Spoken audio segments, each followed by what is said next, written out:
Imana ishobora kurivayivinga. Ushobora kuba wubatse urugo rugenda nyine umuntu akabona rurahari ariko urugo rwarapfuye, Imana ishobora kongera kubyutsa urwo rugo. Ushobora kuba ubuzima bwawe busa naho bupfuye mu maso y'Imana, mu maso y'abantu tukabona birakora, ariko Imana niyo imeza umusatsi, Imana niyo izura. Imana nyuma y'ijambo riba abantu bavuze, Imana ifite irindi jambo ryiza yakuvugaho, ubuzima bugahinduka. Haleluya. Rero ndakwifuriza ibyo ibyiringiro bidakoze isoni ni ukwizera Kristo. Ibyiringiro bidakoze isoni ni ukumenya ko Imana izagutabara. Haleluya. Ngo kubera ko nzi ko Umwami Imana izantabara, nicyo gituma ntamwara. Haleluya. Yesu ashimwe. Imana ibahe umugisha. Muri kumwe na Pastor GAUDIN. Dushimye Imana kubw'uyu munsi mwiza nanone Imana ituremeye kugira ngo tunezererwemo.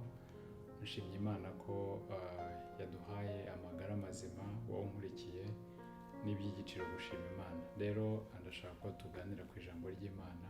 Imana yashyize ku mutima numva twasangira, kandi numva nshaka gukomeza wowe uri bunkurikire mu izina rya Yesu Kristo. Reka dusome ijambo ritoya dusanga mu Bacamanza igice cya 16 umurongo wa 22.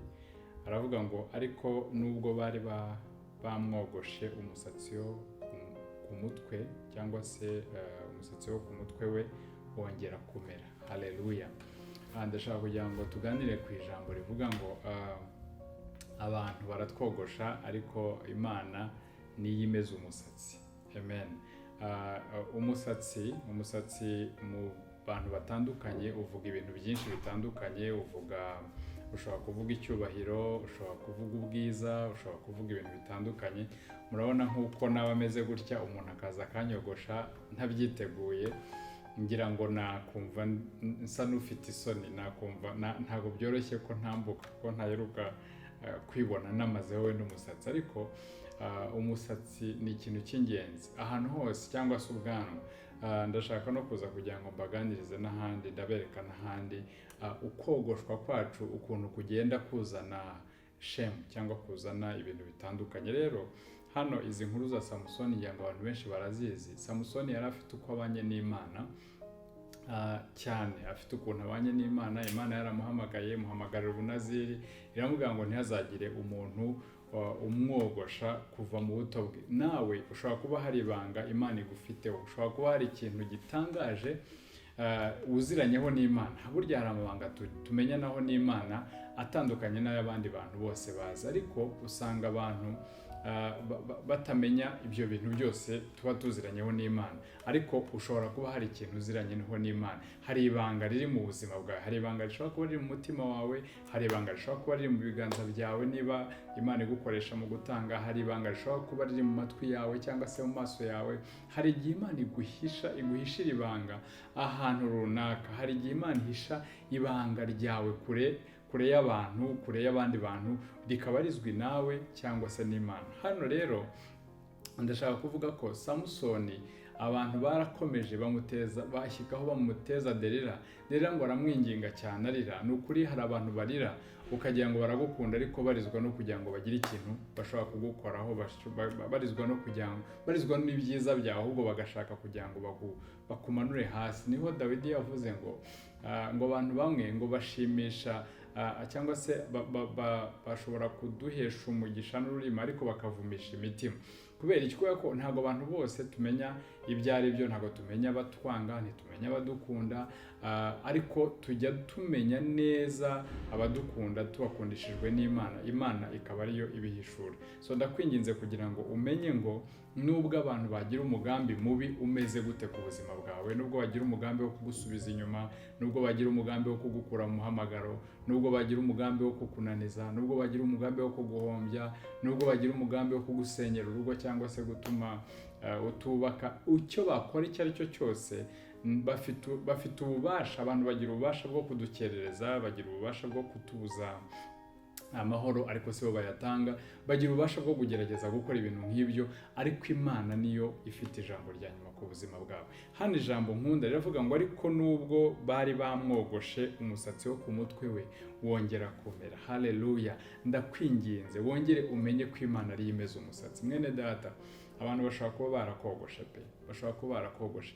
Hari igihe abantu bakogoshesha amagambo bavuze bakakogosha, hari igihe abantu bagusebya hari igihe abantu bagusebya mu bakuzi n'abatakuzi bakakogosha pe.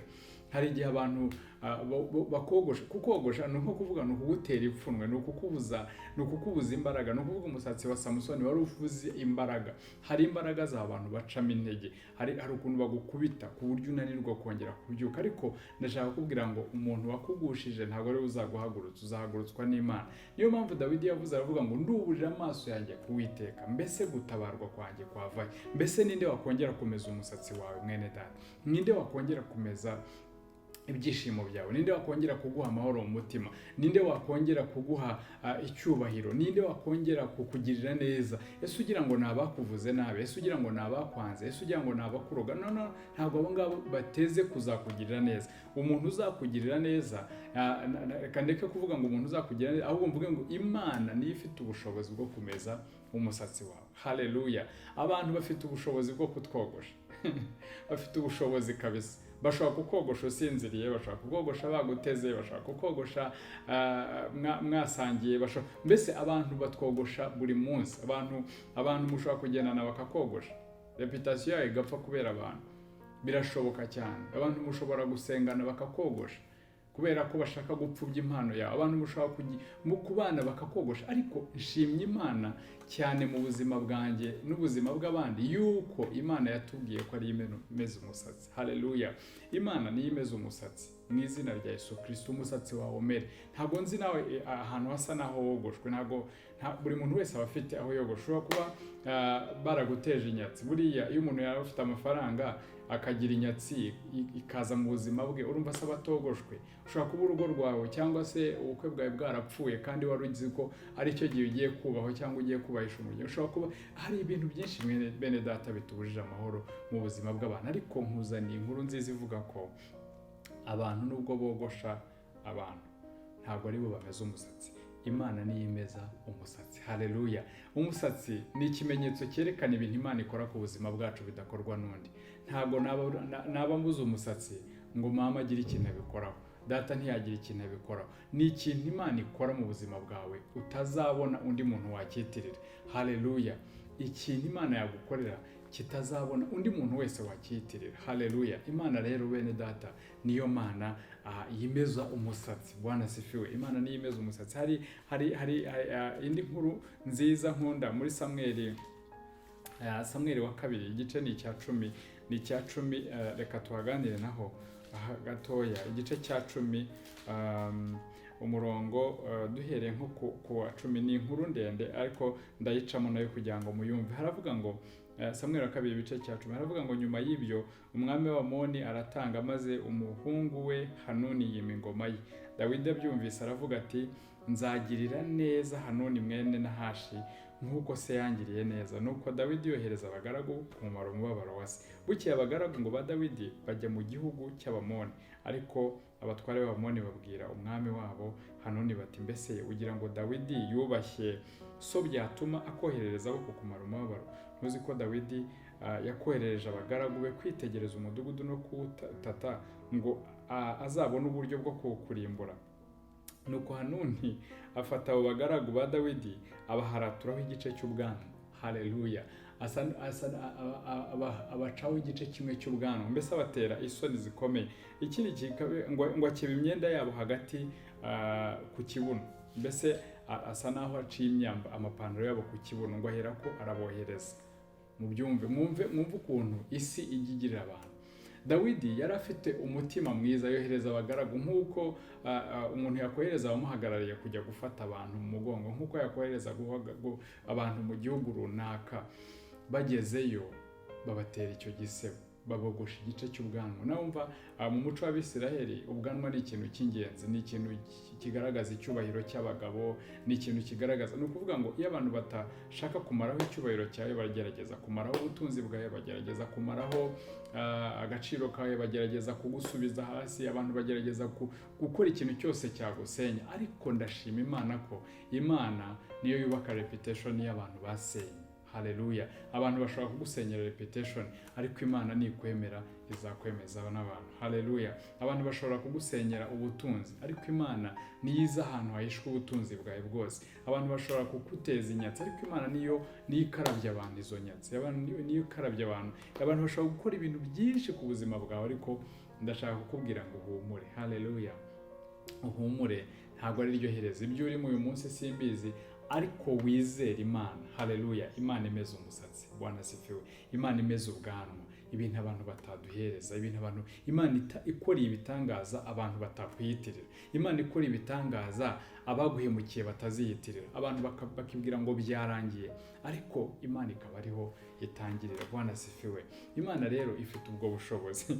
Rero uyu mugabo Hanoni yafashe intumwa za Dawidi ngo azogosha igice cy'ubwanwa kimwe, arangije ngo no ku kibuno aca amapantaro yabo cyangwa se imyambaro yabo arayica ku buryo ikibuno kigenda kigaragara. Ni ibintu biteye ipfunwe cyane, n'ibintu biteye ipfunwe, ariko ndashima Imana ko Imana ariyo nubwo abantu bakogosha, Imana niyo imeze umusatsi. Mwumva ikintu Dawidi yakoze nk'umwami wari wabohereje, haleluya. Ngo bibwiye Dawidi yohereza abo kubasanganira. Bwana asifiwe. Ni ukuri Imana igusanganire mu kimwaro ufite, Imana igusanganire, haleluya. Imana igutegera amaboko muri iyi minsi, kandi ni ukuri gutegeye amaboko.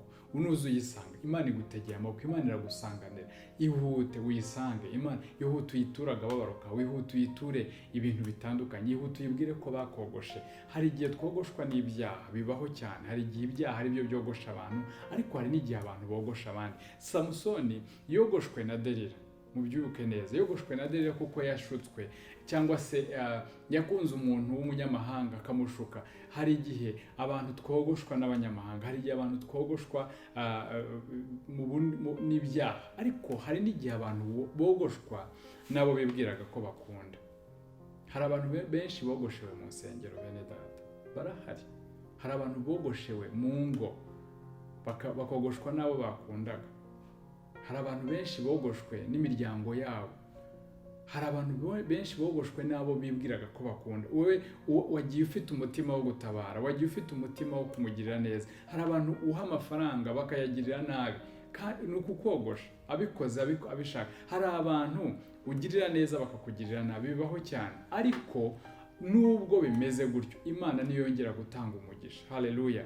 Umuntu waguteje inyatsi ntabwo ari uzayikumaraho, ni Imana izayikumaraho. Umuntu wakwirukanishije mu kazi si uzongera kugushakira akazi, oya, ni Imana izaguhereza akazi. Umuntu watumye ubukwe bwawe bupfa ntabwo ari uzongera gutuma ushyingirwa, oya, ni Imana izabikora. Umuntu waguhemukiye ni ukuri ntaba ari uhanga amaso, ntugendere umujinya, ahubwo niba waranakomeretse hitamo gukomera. Bwana asifiwe. Hitamo gukomera, kubera ko iyo udakomeye ntabwo ubona uburyo usanga Imana ngo igusanganire. Hano aba bagaragu ba Dawidi ngo baragiye basubira ku wabatumye, ngo Dawidi akibyumva arababwira ngo kuko bari bakozwe n'isoni cyane, ngo umwami abatuma ati nimugume i Yeriko, haleluya, kugeza igihe muzamarira kumera ubwanwa muzabone kuza, haleluya. Imana yacu bene data, amen, igiturwanirira. Imana igiturwanirira, Imana igiduhisha muri cya gihe abantu batwogoshe. Haleluya. Nawe yaraguhishe cya gihe wahuraga n'ibibazo. Iyo abantu bakogoshe, Imana iraguhisha. Bwana asifiwe. Imana niyo Imana ihisha. Imana ikakubwira ngo genda ugume i Yeriko. Yeriko bivuze ngo sweet aroma, cyangwa se ahantu hari umuhumuro mwiza, ahantu heza ho kuguma, haleluya, ahantu heza. Imana ishimwe ko imitima yacu igomba kugomeza ikaba sweet, nubwo twahemukiwe, nubwo twagiriwe nabi, nubwo ubuzima bwabaye bubi, nubwo wakennye utazi impamvu yagukenesheje, nubwo Satani yahagurukije intambara zitandukanye, nubwo icyubahiro cyawe cyasubiye hasi, nubwo wakojeje isoni n'ibintu bitandukanye, ariko Imana niyo igarura reputation, haleluya. Uyu munsi ndashaka kukubwira ngo niyo cyaba ari icyaha, uragenda ukegera Imana. Iyo uyisanganiye, Imana irakweza ikagutunganya ukongera gusubira mu murongo. Ushobora kuba waraguye mu cyaha ukagwa, birashoboka, hanyuma ukogoshwa, ariko ntabwo ari ryo herezo niba ugihumeka, haleluya. Umuntu umwe yaravuze ngo as long as you own your breath, cyangwa se igihe cyose ugifite umwuka wawe nta muntu ushobora gutwara amahoro yawe. Igihe cyose umwuka ukihumeka ukumva urinjiza uragaruka, nta muntu ugiye gutwara amahoro yawe. Ukwiye kuvuga ngo wa mwanzi wanjye we kunyishima hejuru. Haleluya. Iki gihe ni igihe cya returu, ni igihe cyo kugira ngo umusatsi wawe umere mu izina rya Yesu Kristo. Umusatsi wawe umere, niba wari waracitse intege umusatsi umere, niba abantu bari barakugiriye nabi umusatsi wongere umere, ubuzima bwawe bwongere bubeho, ubuzima bwawe bwongere bubeho. Rega hari n'umusatsi wogoshwe na za covid, ariko ubuzima ntago covid ari izatugarurira ubuzima, ahubwo Imana ni izagarura ubuzima. Haleluya. Ntago niba warapfushije umuntu cyangwa se waragize ibyago, ntago uwo muntu ari uzagaruka kukubaka, Imana ni izakubaka. Niba uri umupfakazi, Imana ni umugabo w'abapfakazi. Niba uri imfubyi, Imana ni se w'imfubyi, ni izakubaka, izongera ikubake. Haleluya. Ijambo ry'Imana ngo nzongera mbubake kandi muzamwubakitse. Niyo mpamvu Imana ari imeza umusatsi w'abantu bene data. Imana niyo yongera kumeza ubwanwa twatakaje. Imana ni imeza, ni izana reputation abantu basenye ku buzima bwawe. Imana ni ivuguruza amagambo y'ibinyoma. Imana ni ivuguruza imivumo. Ijambo ry'Imana riravuga ngo uzabavuma nzamuvuma. Ni kubera iki? Kubera ko Imana ifite ubushobozi bwo kutumenyera abatuvuma twebwe tutazi.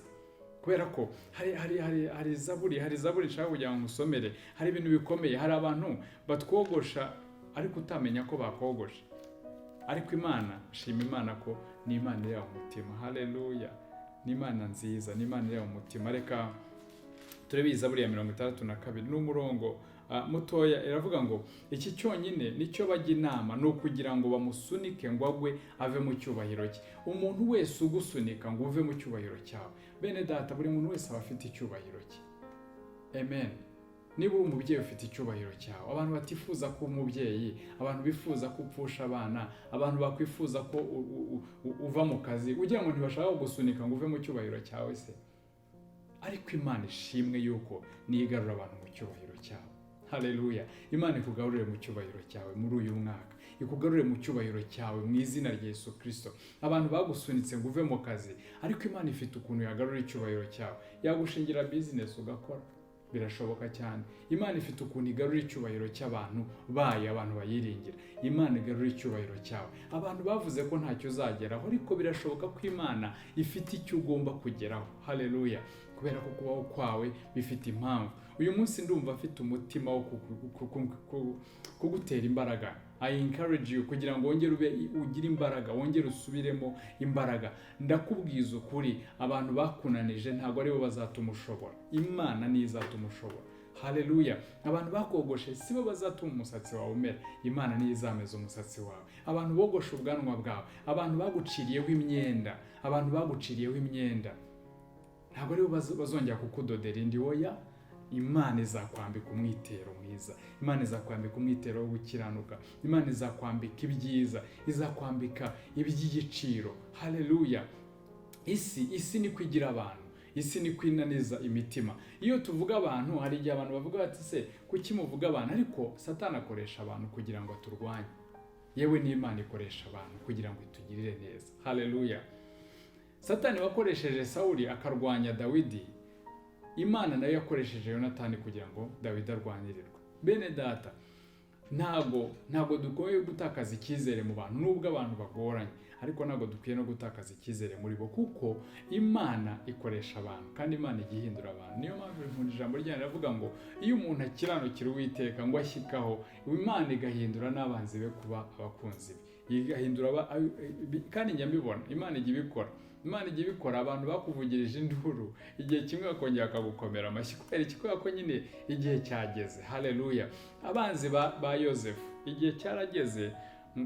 Abari abanzi be ntimugire ngo ni n'abandi. Hari igihe Yosefu we yarwanyijwe n'abo mu muryango bwite. Hari igihe umuntu arwanywa n'umuturanyi akumva byacitse, akarwanywa n'umuntu bataziranye akumva byacitse. Ariko Yosefu we yarwanyijwe n'abo mu rugo bavukana. Haleluya. Sinshaka kukubwira rero ngo ucike intege kubera ko warwanyijwe n'umuturanyi, warwanyijwe n'umukristo musengana, warwanyijwe n'umubyeyi. Oya, ibyo byose Imana ifite uburyo ijya yongera kumeza umusatsi. No kuvuga ngo ifite uburyo abarwanyije Yefuta bakamwirukana aribo bongeye kumuhamagara. Ifite uburyo abarwanyije Dawidi aribo bongeye kongera aribo yongeye gutegeka, kubera ko ijambo ry'Imana rivuga ko Abisiraheli bari bifatanyije na Sawuli. Birumvikana abahigaga Sawuli, abahigaga Dawidi nibo baje no kuba abayoboke ba Dawidi. Ni ibintu bisanzwe, ni ibintu bisanzwe ko Imana ni restoringa, ni igarura ubumuntu, ni igarura ubutunzi, ni igarura umugisha w'umuntu, ni igarura buri kantu kose. Haleluya. Ndakubwiye muri aka kanya mpagaze mu ijambo ry'Imana, Imana ijya imeza umusatsi, Imana ijya imeza ubwanwa bw'abantu bukagaruka. Nta kintu cyawe yananirwa kugarura. Niyo mpamvu ijambo ry'Imana rivuga ngo izadusubiza imyaka yacu inzige zariye. Mwene data, ushobora kuba waracitse intege mu murimo w'Imana, ushobora kuba warumvise barakuvuze, baguciye intege, baravuga ati urabyanga, wavuye muri korali kubera korali imwe yakunanije, perezida wa korali yakunanije uyivamo. Ariko niba warayivuyemo ntabwo ukwiye kureka gukorera Imana. Haleluya. Kuko hari n'abandi baperezida b'amakorali bagufasha. Njya ntangara cyane, ntabwo umuntu akwiriye gukurwa mu mwuga w'igifundi n'abagapita babi, ahubwo ukwiye guhindura shansi. Birashoboka cyane, aho kugira ngo rwose umugapita muba gukure mu mwuga, wahindura shansi. Si byose niko bimeze. Aho kugira ngo uve mu mwuga, uve mu cy'Imana iguhamagarira gukora, wahinduraho mu gikorana. Birashoboka cyane, wahinduraho mu gikorana. Imana niba iguhamagarira kugira neza, ntukwiriye kubinanizwa n'abantu bashaka gutuma ubinanirwa, ahubwo ukwiye guhinduraho umukorana, kubera ko ijambo ry'Imana rimbwira neza yuko Imana ifite abantu benshi, hari abahamya benshi bakomeje ibyo kwizerwa. Ntuzacibwe intege nuko pasiteri wawe yakunanije, oya. Ntuzacibwe intege nuko umuririmbyi mugenzi wawe yakunanije. Ntuzacibwe intege nuko ahantu byananiranye. Ntuzacibwe intege muri business nuko abacuruzi bagenzi bawe bavuga ngo bakunanije. No, birashoboka cyane ko abantu bananiza, abantu barogosha, ariko umusatsi urongera ukamera. Haleluya. Umusatsi wa Samsoni warongera uramera, akora ibintu bikomeye. Ijambo ry'Imana arambwira ngo wongeye kumera, yishe Abafilisitiya benshi. Kuko Imana yari yaramuhamagariye kurwanira Abisiraheli, yica Abafilisitiya benshi barusha abo yigeze yica ikindi gihe cyose, kuko umusatsi waruze, imbaraga zari zigarutse. Niyo mpamvu n'uyu munsi turamusoma mu ntwari zo kwizera. Haleluya. Kuko akazi ke karako ngako yitangiye Abisiraheli. Ntabwo akazi ke nubwo bamukuyemo amaso, kubera ko umusatsi nyine yo abantu bagukuyemo, bakogoshe, bagukorera ibyo bashaka, kubera ko hari igihe n'umubabaro w'ibyo bakuvuga utuma utareba n'imbere, ugatakaza iyerekwa. Ariko ndakwinginze, ntutakaze iyerekwa, wongera wizere Imana. Ntutakaze umuhamagaro, wongera wizere Imana. Ntutakaze icyo Imana ikuvugaho, wongera wizere Imana. Haleluya. Ubuzima bwawe wongere uvuge ngo Imana nigarura icyubahiro cy'abantu. Haleluya. Iyi zaburi iravuga ngo iki cyonyine nicyo bajya inama, ni ukugira ngo bamusunike agwe. Abantu bajya bene izo nama, Satani ajya izo nama, abadayimoni bajya izo nama, ngo ave mu cyubahiro cye. Bishimira ibinyoma, ngo basabirisha umugisha akanwa kabo, ariko bavumisha imitima yabo. Bene data, niba abantu baguhesheje umugisha n'akanwa, bakakuvumisha umutima, urumva Imana ariyo yonyine usigaranye, cyangwa wumva hari ibindi ushaka? Ndashaka kukubwira ngo abantu bazakuvuma, ariko Imana niyo itanga umugisha. Abantu bazakogosha, ariko Imana niyo imeza umusatsi. Haleluya. Satani azakurwanya, ariko Imana niyo ikurwanirira. Ndashaka kugira ngo urenge iyerekwa ritoya abantu bakubwiye, urebe iyerekwa rinini Imana igufitiye. Amen. Urenge iyerekwa abantu bakubwira ngo urapfuye, urebe iyerekwa Imana igufitiye kubwira ngo baho mu izina rya Yesu Kristo. Urenge iyerekwa abantu bakubwiye ngo ntacyo uzageraho, ugere ku iyerekwa rivuga ngo nzagera kuri byinshi ndi kumwe na Kristo. Urenge amayerekwa matoya. Amayerekwa mato ni amayerekwa nk'aya ba Gehazi. Dufite abantu batuzengurutse benshi ba Gehazi, bagenda bagaca ibikuba, bakavuga bati murapfuye, murashize, ubwo bigenze gutya, murapfuye, nta kizagenda, nta kizashoboka.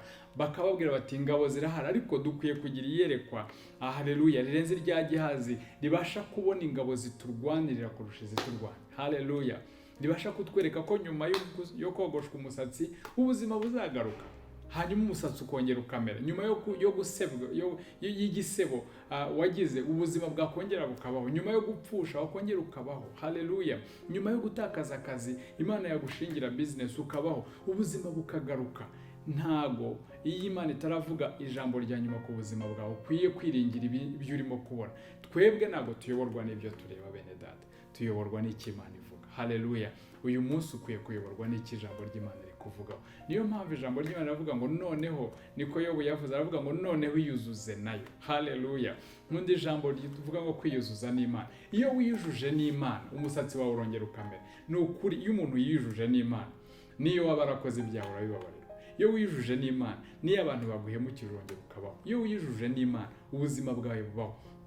Niyo mpamvu Yosefu yiyujuje n'Imana, yiringiye Imana gusa, nubwo yafunzwe abeshyewe, kuko bibaho abantu bagafunga babeshyewe ko bafashe ba nyirabuja ku ngufu, babeshyewe ibintu bitandukanye. Nubwo byagenze gutyo Imana ntiyamuretse, ariko nyuma yaho ingororano zabaye nyinshi. Uyu munsi rero nawe ndakubwira ngo uko biri kose, haleluya, rero nubwo uko biri kose abantu bakugirira nabi, ntabwo rwose ukwiriye gukomeza kubabazwa nabo, ahubwo ukwiye gukomera, byige, gira icyo wigiramo, nurangiza umenye ngo reka mpanga amaso Imana yongere igarure ubuzima bwanjye, Imana yongere imfashe kwiyubaka, Imana yongere impereze uburyo, Imana yongere impereze inzamurira impano, Imana yongere yagure business yanjye, Imana yongere indemere umuryango. Ntago ari ryo herezo abantu bavuga ngo birarangiye, ntago birangiye. Reba icyo Imana irimo kuvuga bene data, haleluya.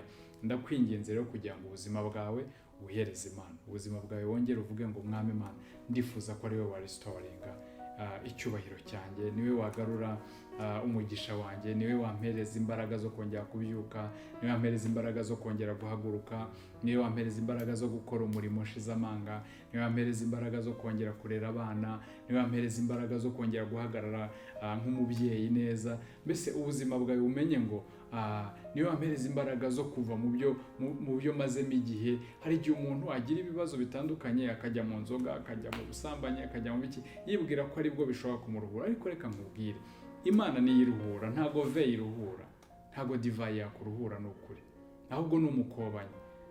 Ntago ubusinzi bwakuruhura, ntago itabi ryakuruhura, Imana niyo iruhura. Uyu munsi rero ndakubwira ngo umusatsi wawe wongere umere, ubwanwa bwawe bwongere bumere. Dawidi yabwiye bariya bagabo ngo mugende, mugiye ariko mutegereze ko ubwanwa bumera, nimurangiza mugaruke, haleluya. Nkunda Imana. Iyo wakomerekeye mu byayo, iyo hari ijambo rivuga ngo Imana niyo yadukomerekeje nayo izatwomora, haleluya. Impamvu tuvuga ngo Imana niyo yadukomerekeje nuko ibintu byose ducamo Imana irabereka kugira ngo tugire icyo twiga bene data. Imana ishimwe ko yagize iki kwigisha mu kwirukanwa kuri kariya kazi, ahari byakuremeye ubundi bwenge. Imana ishimwe ko yagufashije wenda muri ministeri yawe ikagira ibibazo ariko ukongera ukabyuka. Imana ishimwe ko ibyakubayeho byose atari igihe cyo gucika intege, ahubwo ari igihe cyo guhaguruka ugatumbagira. Niyo mpamvu ijambo ry'Imana rivuga ngo abasore b'imigendo bazagenda bananirwa, ngo ariko abantu bategereza Imana bazakore, haleluya, bazaguruka mu kirere, haleluya, bazagenda ntibazacogora. Abazi Imana yabo ngo bazakomera, nibamara gukomera bakora iby'ubutwari. Uyu munsi wa none ndakubwira ngo ntago ari ryo herezo. Imana iracyameza umusatsi wawe, Imana iracyaguhereza kumera ubwanwa. Bwana sifiwe. Imana iracyazana ubuzima. Ndeka nkubwire, hariya Dawidi bariya bagabo yarababwiye ngo mugende mutegereze Yeriko, ariko ntibyarangiriye aho ngaho. Muzi ko Imana ari Imana ihorera abantu, haleluya. Imana ni Imana ihorera abantu. Ntago Imana yananiwe kumenya kwizahana abakugiriye nabi. Oya, Imana irabizi. Niyo mpamvu itubuza kwihorera, itubuza guhemuka, iratuvuga ngo mukomeze mwebwe munyizere. Niyo mpamvu Yosefu abonye bavandimwe be ntago yihoreye, ahubwo yarababwiye ngo sindi mu cyimbo cy'Imana, haleluya. Reka nkubwire, abakogosha umusatsi bababarire, abakuvuze nabi, abagusebeje, abakwise izina utari ryo, ubabarire mu mutima. Imana yawe izerekana gukiranuka kwawe nk'umucyo. Imana yawe izerekana ko uriho kubera ko hari icyo wavuganye nayo. Imana yawe ntabwo izagukoza isoni, haleluya. Uyu munsi icyo watakaje icyo ari cyo cyose mu buzima bwawe wumva gisa nacyo watakaje, Imana izakigushumbusha kandi igushumbushe mu izina rya Yesu Kristo. Hari abantu bagirwaho ingaruka n'ibyemezo by'abantu, hari abantu bagirwaho ingaruka n'ububi bwa bagenzi babo, ariko ndakubwiza ukuri ko uwagukomerekeje si uzakomora, ahubwo wowe ushobora kuzamwomora, kubera ko nyuma yo kugukomeretsa nawe azakomereka. Kubera iki? Kubera ko ntabwo umuntu agira nabi ngo yiturwe neza, oya, yiturwe nabi. Kubera ko Imana iravuga ngo icyo umuntu abiba nicyo asarura. Niba barakuyimukiye, Imana izabahana, ahubwo uzabasanga bahanwe. Niyo mpamvu bene se wa Yozefu baze guterwa n'inzara, baterwa n'inzara nyinshi cyane, basanga Yozefu muri Egiputa. Umuryango wamuhemukiye arawubona, uramuza kumusanga, kubera ko Imana ntijya yemera ko duhera hasi. Hari igihe ikugezaho ukaba wagirira umugisha abantu benshi, yewe n'abaguhemukiye. Haleluya. Kubera iki? Kuko n'Imana imeze umusatsi. Amen. Nukuri ni ikintu gitangaje ukuntu Imana imeze umusatsi. Imana imeze umusatsi, bene data. Imana yongera guha abantu ihumure, Imana yongera kurema imiryango ikongera ikabaho. Niba warasigaye uri umwe uri imfubyi, ukabyara abana bakaba benshi, ukagira igisekuruza cyawe gigushingiyeho, ubuzima bugakomeza. Ubuzima umuntu agabona ibintu birahombye, ibintu birashize, ariko uko bishize Satani icyo yakoresha cyose kugira ngo bishire. Haleluya. Ubutunzi bwose bushira, abana bagashira, cyangwa se ubuzima bugasa n'ubugoye, niko Yobu byamugendekeye. Ariko nshima Imana itararetse Yobu kuriya ngo ahari tubone inkuru ya Yobu irangiye gutya, ahubwo ijambo ry'Imana rimbwira ko nyuma y'icyo gihe Imana yamushumbushije. Haleluya. Imana igushumbushe rero muri iki gihe. Byaba byarajyanywe na corona, byarazanywe na corona, akaba ari we wisanga kuri liste yo gusezererwa mu kazi, byaba byaratewe n'abagira nabi. Tujya twumva ubuhamya bw'abantu benshi, ukamuha bitana akabijyana, akabitaba, akabivugiraho amagambo mabi, akaguhemukira yagusabye bitanu, cyangwa se watanze. Hari n'abahemukirwa mu nsengero, tujya tubyumva, hari n'abahemukirwa ahantu hatandukanye. Ariko reka nkubwire, Imana, haleluya, Imana ibeshaho, niyo Mana izakugirira neza. Yizere kurusha kwizera pasiteri, sibyo? Nukuri yizere, kuko pasiteri ni umwana w'umuntu, nawe ashobora guhemuka. Hari umupasiteri umwe wahemutse, bikavuga ko ari umupasiteri yarahemutse, mbese ntiyagambaniye Yesu. Yuda yari akazi, Yuda yari muri komite pasitorale, burya reka yaragambanye. N'abandi bajya bagambana rero, n'abandi bajya bagambana. Abatambyi bakuru nibo bajyanye Yesu baramwicisha, ariko se byabujije Yesu kuzuka, bene data? Yarazutse. Haleluya. Rero ijambo ry'Imana riravuga ngo umwuka we yazuye Kristo niwe uba muri twebwe. Uko byagenda kose natwe tuzongera tuzuka. Haleluya. Ntabwo tuzazuka gusa kuri uriya munsi, kuko ijambo ry'Imana riravuga ngo hari abantu bitwa ko bariho kandi barapfuye.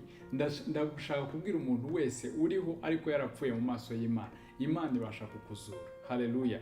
Ushobora kwitwa ngo uracuruza ariko ubucuruzi bwarapfuye, Imana ishobora kurivayivinga. Ushobora kuba wubatse urugo, urugenda nyine umuntu akabona rurahari ariko urugo rwarapfuye, Imana ishobora kongera kubyutsa urwo rugo. Ushobora kuba ubuzima bwawe busa naho bupfuye mu maso y'Imana, mu maso y'abantu tukabona birakora, ariko Imana niyo imeze umusatsi, Imana niyo izura. Imana nyuma y'ijambo riba abantu bavuze, Imana ifite irindi jambo ryiza yakuvugaho, ubuzima bugahinduka. Haleluya.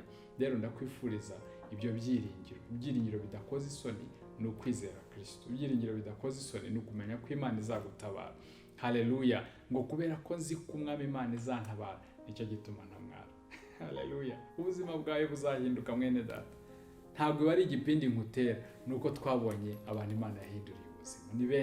Ni benshi dufite ibihamya, tugoswe n'igicu cy'abantu benshi, abo tuzi, abo tutazi, b'Imana yagiriye neza. Kandi nawe rega, Imana yakugiriye neza, kuko ibyaguhigaga byari byinshi, ariko uriho. Kuba uriho rero ni igishoro cya buri kintu cyose cy'uko Imana yahera ikakugirira neza. Ndifuza kugusengera. Sinzi ibintu maze iminsi uhura nabyo bikugoye, ubona byogoshe umusatsi wawe, ubona byaguteye ipfunwe, ubona byamazeho icyubahiro cyawe, ubona bikuruhije pe. Ni ukuri, nk'ubwo ndimo kureba gutya, ndasenze mu Mwami Imana, nyuma yo kumva rino jambo, ahindura ibintu. Abibwiraga ko usoje, Imana iguhereza itangiriro. haleluya. Abibwiraga ko ugiye kugwa mu rwobo, Imana irugusimbutse. Abibwiraga ko byananiranye ugiye gupfa nabi, Imana igukize ukire cyane. Abibwiraga ko ugiye gukena, Imana igukirize mu maso yabo. Abibwiraga ko upfuye byarangiye, wananiwe, Imana yongere kubyutsa. Abibwiraga ko wasigaye, Imana yongere guhagurutsa. Haleluya. Ubuzima bwawe bwongere bubeho kugira ngo ubishimwe hagati y'abantu. Amen. Erega bene data, Imana itugiriye neza nibwo abantu bongera kumenya ko Imana yacu ihari. Haleluya. Uyu munsi rero ndatura ngo Imana yigaragaze mu buzima bwawe.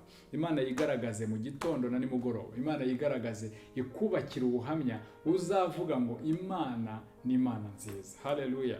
Nkwifurije umugisha w'Imana rero, ubwami bw'Imana buze mu mutima wawe kandi amahoro y'Imana abe muri wowe. Iyuzuze nayo, ihane niba hari icyaha kikuri mu buzima, ihane niba udafite kubabarira mu mutima wawe, ihane niba wumva umutima wawe uremerewe, ubwira Imana ngo mwami Imana, sinshaka kubika umuntu, ndashaka kubona igitangaza cyawe. Haleluya.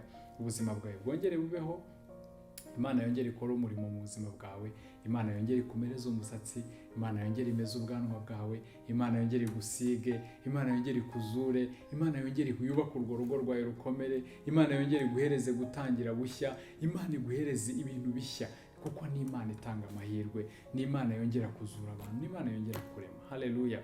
Iyo niyo Mana itandukanye no kwizera abandi bantu. Haleluya. Iyo wizeye abantu, umuntu umwe yaguhemukira n'undi akaguhemukira. Haleluya. Ariko jya ugendana n'Imana ibihe byose. Haleluya. Jya umenya ngo Imana kuri yo nta buryo nta bumoso, n'ubu uri kumwe nayo. Oh, haleluya. Imana izakora ibintu bitangaje. Amen. Bakumwe n'Imana. Bakumwe n'Imana. Simpamye ukuntu Aburahamu yabwiye Loti ngo hitamo, twashwanye, ndabona ibintu bigoye, ariko hitamo. Haleluya. Ngo ahitamo. Loti ahitamo ikibaya cyiza cyane, ariko Aburahamu arihangana aravuga ati nigiye mukureka naho mpitamo nawe. Muzi impamvu se? Aburahamu yizeraga ko ku Mana nta buryo nta bumoso. Uri kumwe n'Imana, Imana yaguhera umugisha iburyo cyangwa se ibumoso. Haleluya. Uri kumwe n'Imana, Imana yameza umusatsi, yameza ubwatsi ahantu butari. Amen. Yafukura amasoko ahantu atari. Haleluya. Imana yakora ibintu abantu batibwiraga ko yakora. Abantu bakujugunya mu butayu, Imana igaca isoko. Niko Imana yagiriye Hagari. Abantu bakugirira nabi, Imana ikakugirira neza mu maso yabo. Birashoboka cyane. Rero ubwami bw'Imana butwarize mu mutima wawe. Niwo nkubwiye ngo ukomere mu izina rya Yesu Kristo, kandi Imana iri kumwe nawe. Nuyizera ukayiringira, ukizera ko Imana yakongera kukubyutsa, nukuri irakubyutsa. Ntabwo bitwara amasaha menshi, irakubyutsa uyu munsi tukivugana, iraguhagurutsa uyu munsi tukivugana, iraguha igitekerezo uyu munsi turimo kuvugana. Niba ubyizeye, irongera iguha indirimbo, irongera ikubyukiriza ibyishimo muri wowe, irongera ikwagure, irongera ikora imirimo itangaje. Haleluya. Kuko Imana izakora ibikomeye, izongera ikore n'ibindi. Haleluya. Niko umuririmbyi yaririmbye, izongera ikize, izongera izure. Nkwifurije rero kongera kumera umusatsi. Amen. Umusatsi, icyubahiro cyawe kigaruke, reputation yawe yongere igaruke. Haleluya. Kuko Imana irabishoboye. Agakiza kawe kongere kuzure, famille yawe yongere igira ibyishimo. Amen. Urugo rwawe, umugore n'umugabo, umunezero wongere ube mwinshi, abana bawe bongere bige batsinde, ubuzima bwongere bubeho kubera ko wizeye Imana ikora ibikomeye. Haleluya. Imana imeze umusatsi, nta kintu itagukorera. Niyo yaturemeye mu nda za ba mama. Ijambo ry'Imana ariko riravuga ngo mu mubwiriza aravuga ngo nk'uko umuntu atazi imirimo y'Imana, nk'uko umuntu atazi uko umuyaga ugana naho, nk'uko umuntu atazi ukuntu amagufwa akorera mu nda y'utwite, ngo niko imirimo y'Imana yose tutayizi. Bene data, uko umurimo w'Imana ntawuzi kuri jye, nuko n'umurimo w'abagira nabi ku buzima bwacu batazi umurimo w'Imana kuri twe. Shima Imana rero kandi ko izakora ibintu bikomeye, ikaremera ibintu mu rwihisho, hanyuma ikabitugaragariza bimaze kuba ibintu bikomeye. Imana ikomore ibikomere wagize mu rugendo urimo, Imana ikugirire neza. Ariko nkuzanira ijambo rivuga ngo Imana yongere imeze umusatsi wawe, yongereza n'icyubahiro cyawe, yongere ubuzima bwawe ibugire bwiza mu izina rya Yesu Kristo. Amen. Amen.